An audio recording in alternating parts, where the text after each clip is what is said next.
बिस्मिल्लाहिर्रहमानिर्रहीम। आज हम स्टडी करेंगे डबल जेओपर्डी। अब डबल जेओपर्डी है क्या चीज़, किस प्रिंसिपल के ऊपर जो है डबल जेओपर्डी बेस करती है, कौन से लॉ जो है डबल जेओपर्डी पर अप्लाई होता है, आज हम सारा जो है ये डिस्कस करेंगे इसी लेक्चर के अंदर।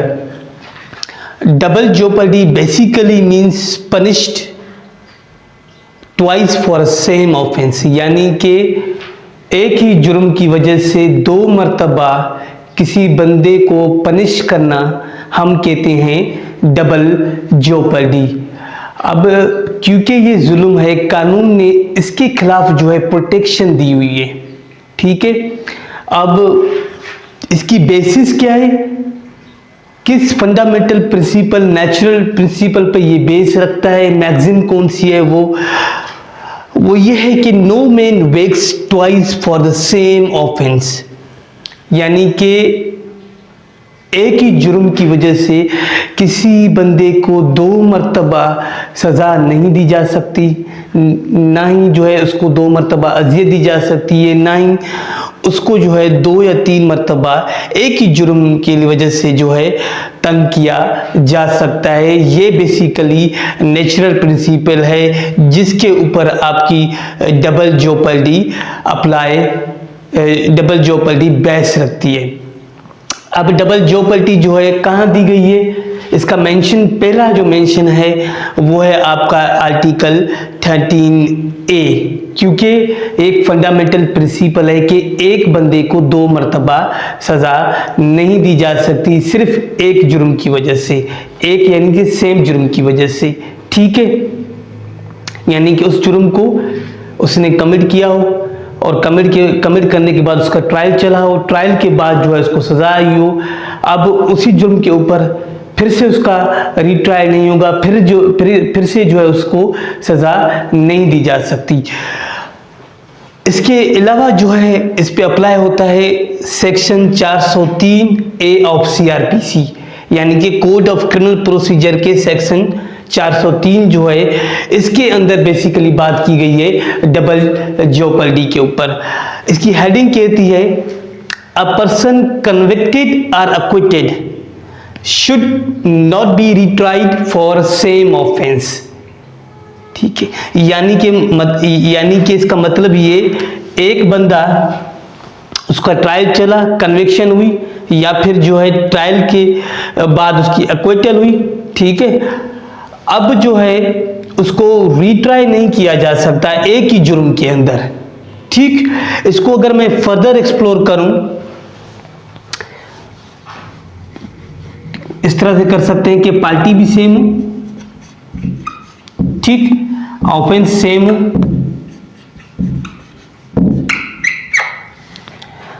अब इस ऑफेंस के ऊपर जो है प्रॉपर ट्रायल चलाओ।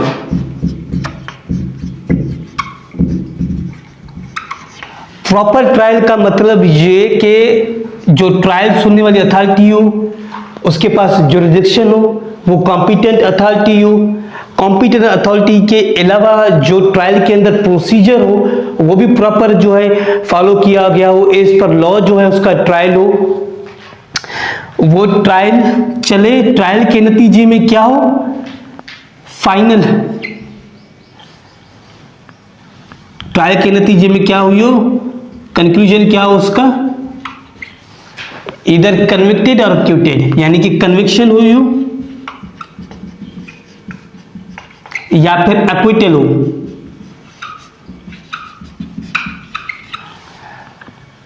अब कन्विक्शन या फिर एक्विटल वो फाइनल हो चुकी हो, ठीक है। यानी कि ट्रायल जो है फाइनली कंक्लूड किया गया हो, उसके ऊपर ना कोई अपील आई हो, ना कोई रिव्यू आया हो, ना कोई रिवीजन आई हो, फाइनली जो है वो क्या हो गया, वो कंक्लूड हो चुका हो।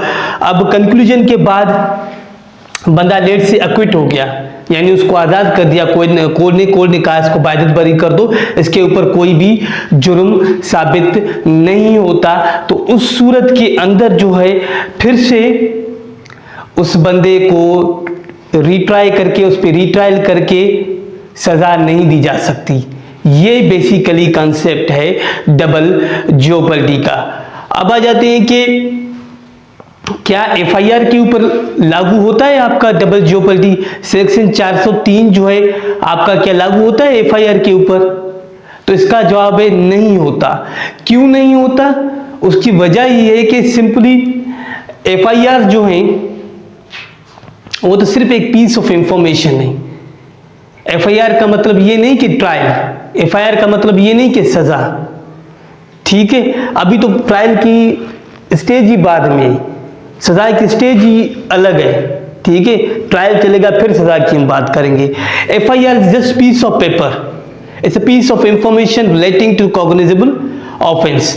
तो इस हिसाब से जो है आपका प्रिंसिपल ऑफ डबल ज्योपर्डी या आप कह लें सेक्शन 403 अप्लाई नहीं होता एफआईआर या मल्टीपल एफआईआर के ऊपर। कितनी भी एफआईआर हो नहीं अप्लाई होता, क्योंकि अभी तो ट्रायल की बात ही नहीं आई, क्योंकि अभी तक जो है आपकी पनिशमेंट की बात ही नहीं आई। अब सिर्फ और सिर्फ अभी जो बात है वो कहाँ एफआईआर के अंदर क्या होती है? इंफॉर्मेशन रिलेटेड टू क्या? Cognizable offence. तो ये बेसिकली है आपका डबल ज्योपर्डी। आज के लिए इतना ही काफी है। मैं इसको फर्दर डिटेल में लेके चलूंगा, आपको फर्दर इसकी डिटेल दूंगा ताकि आपको पूरा का पूरा कॉन्सेप्ट आ जाए। हम नेक्स्ट लेक्चर के अंदर जो है हम ये भी स्टडी करेंगे क्या सेम फैक्ट्स हो लेकिन ऑफेंस क्या वो डिफरेंट हो, तब भी क्या अप्लाई होगा डबल ज्योपर्डी। क्या जो है एक ऑफेंस हो जिसके ऊपर मल्टीपल लॉज अप्लाई होते हों, तो फिर तभी भी क्या होगा अप्लाई डबल ज्योपर्डी। तो ये चीजें हम पढ़ेंगे नेक्स्ट लेक्चर के अंदर ताकि आपको क्लियर जो है आइडिया हो जाए डबल ज्योपर्डी का। अभी के लिए सॉरी, अभी के लिए इतना ही काफी है। आप इसको जो है रिमेंबर कर लें, ठीक है। डबल ज्योपर्डी के पहली की बात मैंने आपको क्या बताई कि क्या होना चाहिए? प्रॉपर ट्रायल होना चाहिए ऑफेंस का, ठीक है। अगर जो अर्लियर ट्रायल हुआ है, जो पहले ट्रायल हो चुका है, अगर वो जो है एज पर लॉ नहीं हो या जो है ट्रायल जो चलाया हो वो लीगल मैनर में नहीं चलाया हो या फिर जिस कोर्ट ने चलाया हो उसके पास जुडिक्शन नहीं हो, तो फिर जो है आपकी एप्लीकेशन ऑफ डबल ज्योपर्डी नहीं होती, 403 अप्लाई नहीं होगा फिर, ठीक है। यानी कि इस चीज के लिए लाजमी ये है कि ट्रायल एज पर लॉ हो, कन्विक्शन एज पर लॉ हो, अक्विटल एज पर लॉ हो अर्लियर ट्रायल में, ठीक है। पनिशमेंट अगर आई हो वो एज पर लॉ हो, ठीक है। फिर अप्लाई होगा क्या 403। ये बेसिकली कॉन्सेप्ट है आपका डबल ज्योपर्डी का। आज के लिए इतना ही काफी है। नेक्स्ट लेक्चर के अंदर हम, जैसे कि मैंने आपको पहले बताया, इसको हम फर्दर एक्सप्लोर करेंगे, डिटेल में जाएंगे ताकि आपको एक ब्रॉड व्यू आ सके लॉ ऑफ ज्योपर्डी का।